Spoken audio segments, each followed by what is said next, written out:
Hello and welcome to Eco Girl in a Modern World. My name is Shelley and my channel is dedicated to talking about ways to be more environmentally friendly in a modern context. Today we're going to make the video very brief. In the last few weeks from the start of the new year, I've been participating in a lot of events, and it's very exciting. I get a chance to learn a lot about environmental change, and it's very positive. And in this last week, I actually went to an event held at a local library in one of the neighboring counties in my state, and we were talking about tree planting. And trees have always been something I've been very, very interested in. I learned a lot about, the nature of trees and the importance of trees. And of course, it being, even though if you're watching this video at the time it posts, even though it is only February or the end of February, we are coming up on springtime. And just like if you garden or if you plant flowers, there are times of years when you want to go ahead and do your planting so the new sproutlings can grow for the next year. And trees are a very big part of that. And this event was so exciting. I got to learn a lot. First off, I got to see the importance of planting native trees. The event talked a lot about the trees that are native to my environment, and it was just really neat. It was neat to learn about it, and what you could do is you could purchase the trees. So what the group does is, for the county in my state, they did an evaluation of the canopy cover, and they give a list of native trees that thrive in the climate and in the county, and they just encourage you to go ahead and buy the trees and plant them. That way, on your private property, you are contributing to the health of the environment, and also combating climate change. So a few ways that works is, first off, of course, with the onset of carbon from human impact, from us buying things and flying things everywhere, and producing things. If you watch this channel, producing clothes, producing furniture, producing goods and services, all of that puts a lot of carbon in the air. And of course, trees, just like any other plant, are what we refer to as a carbon sink. It, plants breathe in carbon dioxide and emit oxygen. So they are a natural, deterrent and, counterbalance to all of the carbon that's in the air. And so what happens is, when you plant a tree, you are helping to combat climate change. Now, the problem that one problem that we've been running into a lot, and I'll try to post a few videos down below, is that the one thing is that the heat, the changing in temperatures, just like you've seen it impact crops, where climates that used to have a very consistent cold season and hot season, they're having longer hot seasons, and the heat is lasting longer, and that is changing the landscape. It's making the landscape evolve, where even with trees, and this was something interesting that we learned, even trees are starting to move further north, because if the heat, if the onset of the hot season is too early and remains too long, like if it starts getting hot in April and remains straight through October, that is not a good climate for the trees that, grow from, May to June. It affects the trees, and just like any part of nature, they'll start to migrate. They'll start to, any trees that are, closer to the line of where things are getting hotter, they will start to die out and not survive. And therefore they will look to spread or, grow further north, just like animals, plant life does migrate. It goes to where it can survive. So that was one thing that I learned from the class, is that yes, there are some trees that are no longer able to be planted, even though they were in the past, because they are looking for cooler climates, because our area of the world is getting too hot. So we were kind of looking at that and we were talking about that. It was very interesting. The other thing that we talked about is a lot of trees get impacted by invading insects. And this is something, and again, I'll post a few videos down below. You see that actually more in the West, but there are beetles and certain, insects that have come into our country. And, just like you can't, just like there's rules about not bringing any foreign animals over from other countries, insects kind of tag along. They somehow, they sometimes get on cargo ships, or they get carried into the country and, not caught by the protocols that we have, for border, for controlling pests and everything else. So when an invasive insect or something like that gets into, that likes to feed on our trees, and if the thing is that invasive, species of insect, if they have no natural predators, they will compete for resources. They will, affect the trees. So that is another thing that's making kind of trees from the West kind of move more east, is that there are insects. And this was something that I learned from my climate change convention. So there's a lot of fluctuation. There's a lot of change going on with trees. And of course, trees are vitally important because especially, as we build more, a lot of areas that used to be rural are becoming more built up and becoming more urban. And the more things become urban, and it's a borderline. The moment, you can have a little town that starts little and starts to build and grow, and before you know it, it has more concrete than it does green areas, and that really, really impacts the environment. So that's where, as you grow, you do want to be mindful of your trees. And so this was a really wonderful thing because I thought it was a wonderful project. And again, we got a lovely little list, and I'll go ahead and show you. It was great. They gave out little pamphlets that talked about land use, just, showing you how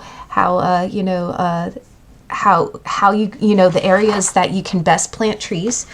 And then we did also get a lovely little pamphlet that talked about the different trees.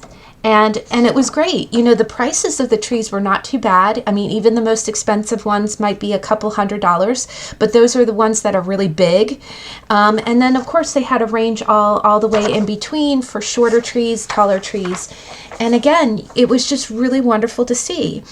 The other thing that we got to talk about, and I just thought it was really great, is that they went over all of the details of how to best plant trees, what to look for. Just like with, other vegetation, you want to, we got to talk about the reasons why these trees were native to our region. And the nice thing is just like flowers, there's a wonderful array of different choices. If you don't want a tree that's too big, if you want a tree that feeds birds, if you want a tree that doesn't shed too much. The other thing is the times of year. There's trees that bloom more in the spring, and then there are trees that bloom in the fall.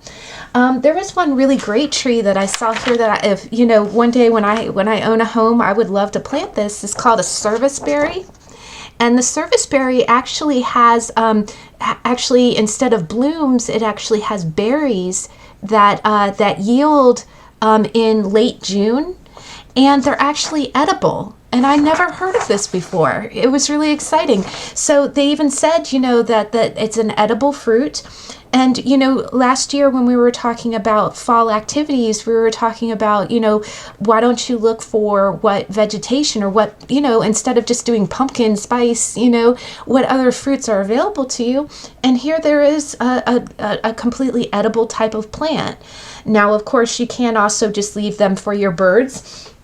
That was the other nice thing about the conversation is we actually, it was very modern in the fact that, she would say, hey, there are birds who love to sit in this tree. These type of trees are great for attracting birds. The only problem is if you do not want, bird poop on your car, I would probably not advise planting it next to your driveway.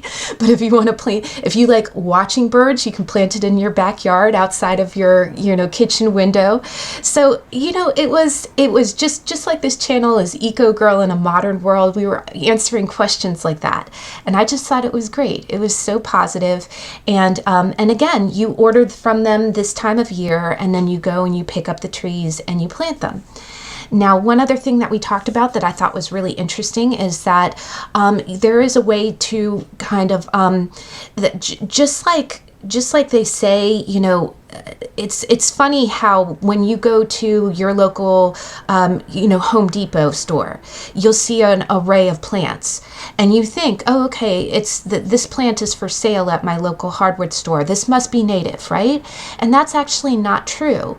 A lot of plants that get sold are not always native plants. They can actually be invasive plants. And it's funny, we talked about that in both my climate change convention and this tree planting class event.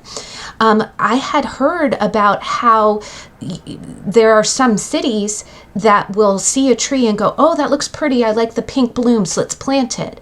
But that tree is not native of that area, and it can be counterproductive because not only does that tree compete with resources of native plant trees, but it might not survive or contribute to the nutrients that you need to the soil of that environment. So sometimes you can look at a tree and think, oh, that's pretty, let me plant it. And this is done by municipalities. This is done by cities thinking, oh, let's line our main street with all these pretty pink trees, and they're not native. They can be invasive meaning that they compete or could kill the native trees and not be productive in the to the soil and to the environment.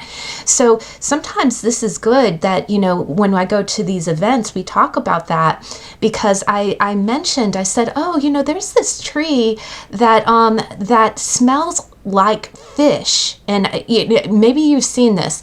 And the lady kind of nodded her head and goes, yes, that's a Bradford pear. And it has these, in springtime, it's usually around April, May, when it starts getting warm, it gets these bright white blooms, but it smells like rotting fish. It's not a good smell. And I said, are those native to Maryland? And she said, no, they're not. They're actually invasive trees. That's one of those breeds of trees that we thought, oh, those look so pretty, let's plant them everywhere. They are actually campaigning to remove those type of trees and replace them with native trees. So, because they do exactly what we said, they can compete for resources, and they're not meant to be in the type of environment that we live in. So therefore, you want to also purge the trees that are not good for the environment and replace them with something that is. And that kind of leads us to roots. We got a chance to talk about roots a little bit. In the description box below, I'm going to post a wonderful video. I've mentioned this video many times before, but it's a TED Ed video here on YouTube that talks about the secret language of trees. And what it is this is a miracle of nature to me, is that trees communicate with each other through fungi. And when you think of a human being, we have little synapses in our brains. They look like little tree roots, and little electrons jump from synapse to synapse, and that's how it communicates thoughts through our brains. Trees do the same thing. They have roots in the ground, and on those roots, fungus live. And it's a symbiotic relationship. When the tree tops, all of the tops of the trees absorb sunlight, and they turn, glucose into sugar. They create sugars. They create food. They will share with fungus. They'll say, here, fungus, and the fungus contributes and gives nitrogen and other nutrients to their roots. And not only do they live in a symbiotic relationship where they share energy, but if a tree is affected, like say for instance a tree is hit by a surge of those pests like bugs, and the tree starts to die, the fungus that's living off the roots of that tree will start communicating with the fungus to the roots of other healthy trees that something's wrong. that the tree is dying, something's going on. So that it's almost a way of the trees communicating with each other. So that was something else that we talked about too. And there was actually one of the other participants gave me a wonderful suggestion. She said that there's a book called Entangled Life. It's a little bit of a heavier read, but if you ever want to read about fungus and the way that it is the language between tree roots, it's a wonderful book. I'm actually going to pick it up and start reading it myself. But I have read about it in other books on fungus and on trees. But that's another thing that's really important, especially when you're planting different varieties, because not only can you choose the different types of trees, but the other thing is that some trees do need to be planted in groups. They've survived more, and again, because of that communication system, some trees are best on their own and actually kind of are independent. They work better with a little bit of space around them. The other thing is when they're growing the trees, that was another question. They're just like you've probably seen if you plant house plants like pothos or things like that. And I've seen this too when I start growing a sapling in like a coffee mug or something. If I've kind of let it grow too long, the roots do what they call circling. They start to kind of go into a circle. Now, with a pothos, with a houseplant, that's not the end of the world, because when I take it out of it, I can gently separate the roots with my fingers and plant it into a bigger pot, right? And the plant is fine. Trees, because tree roots get so thick, that's not as good for that to happen. You don't want a circling tree, and that can sometimes happen with what they call buckets or canister contained trees. So this group is careful about that. They make sure that the trees. The other thing is, just like we mentioned, with the tree roots being the conductors of the fungi, when you go to scoop out the tree, when you go to plant the tree, sometimes when you do what they call burlap bagging a tree, sometimes they cut a little too close to the, they might end up clipping some of the tree roots, and that can cut off some of that fungi that we were talking about. So that was something else that we talked about that I thought was really fascinating, the way that they kind of collect the trees and the effect that has on that. Because, of course, the best way to plant a tree is to make sure that all of their roots are intact, so you can plant them, let them survive, let them thrive, and get situated. And again, if it's the type of tree that needs to have buddies, needs to have friends, you've probably heard of dogs. There's some breeds of dogs that, they get very lonely on their own. Trees are the same way. There are some kinds of trees that you really need to, and that was some wonderful questions that we got to ask during the event is, okay, which kind of trees are good on their own and which ones need at least one or two more, and they, tell you how many that is needed. The last thing the last takeaway that I thought was just really wonderful is they even said, as we're talking about planting, and you've probably seen if you garden or anything like that, sometimes you don't see when you plant a seed, you don't always see it sprout right away, and you think, okay, did I kill it? Is there something wrong? But that was one other, the phrase that the lady gave, and it was just such a great presentation. She said, the first year it sleeps. So when you plant a tree, the first year it sleeps, the second year it creeps, and the third year it leaps. So it means the first year is going to be a little bit dormant. It's going to be the tree, getting its roots in place and getting comfortable in its new environment. If everything goes good, the second year it'll grow just a little bit. It'll start sprouting and really, really getting rooted. And then by the third year, you'll actually see growth. So I just wanted to talk about that. I think it was a wonderful presentation, and it's something great to think about this time of year. If you are a property owner, and especially if you live more in a city environment, even if you have a small backyard, it would be good to seek out, visit your city's website, your county's website, ask if they do programs like this. I know this program, it's interesting. She had said that the University of Vermont does studies on a lot of states, and what they do is they kind of do a barometer. Again, they gauge, are there trees affected by the climate change? What trees are still native? What trees are still thriving? And if your city or your state has those type of programs, now is the best time to look into it, because if you're looking to be I'm a plant mom, if you're looking to be a tree mom or a tree dad or a tree parent, now would be the best time to do it, and that is a wonderful way to help the environment and combat climate change. But I thank you so much for joining me today. We're going to keep it short and sweet. I will see you in 2 weeks. If you like what you see here on this channel, I would be very honored if you like and subscribe, and I'll see you in the next video. Thanks.